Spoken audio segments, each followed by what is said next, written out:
people do nitpick. And it sucks because you start to believe the lies that people tell you about yourself, and then you start to turn into the person that they are accusing you of being. They want you to be somebody who doesn't give a they want you to be somebody who doesn't care if you hurt people.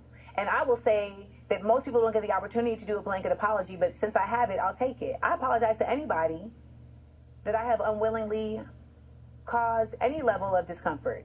That's never my goal. Never my goal. And anyone who's taking that apology and knowing that it's not for you, because it wasn't for you.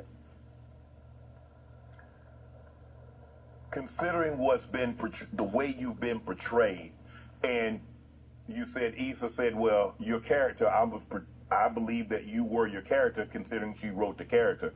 Do you ever get afraid of being typecast?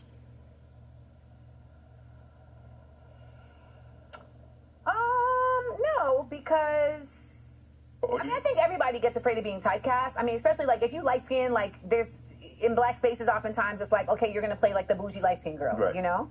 I think that there's something to be said for like I get accused of being colorist based on stuff like that, you know, like which I am 1000% not by any means. I think in the past there were things that were like misinterpreted that have. It's not even that they've typecast me like on camera. It's like I'm typecast in life. Right. Right? So, like, people, like, I remember on a Breakfast Club interview, they asked me, like, what are reasons people don't like you? This is always the conversation. What are reasons people don't like you? So I went down the list of reasons that people have told me that they don't like me. Mm-hmm. And one of the reasons was I have been told several times, I don't like you because you're light-skinned. And I said that, and that offended people because they thought that I was somehow,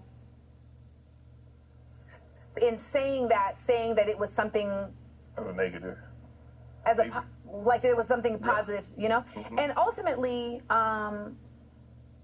there is no way in the dissemination, the effective dissemination of white supremacy, that we would not have dark-skinned women who don't like you because you light-skinned and light-skinned women who don't like you because you dark-skinned. They have been very effective at that division. Yeah. So I was just stating a fact, but not stating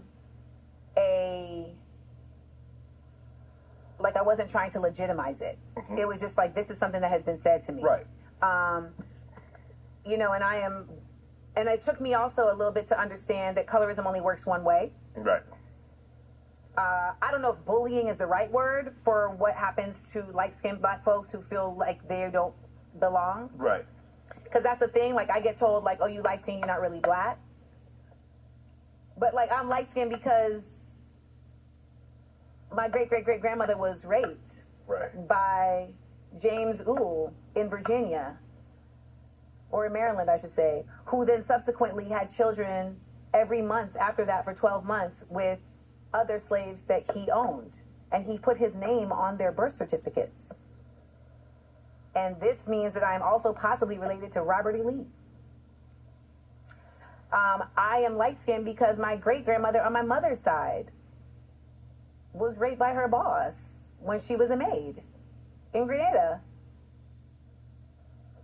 So I just feel like we oversimplify in a way that feeds this white supremacist ideology, and instead of looking to each other to say, how do we starve it with love and loving each other?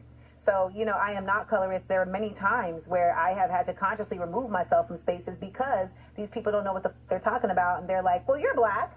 You know, like this designer in Russia wanted me to be the face of her Africa campaign. I said, ma'am, the only way I can do that is if I am partnered in equal level with a dark-skinned person from the continent. Right. And they were like, oh, you're just doing too much now.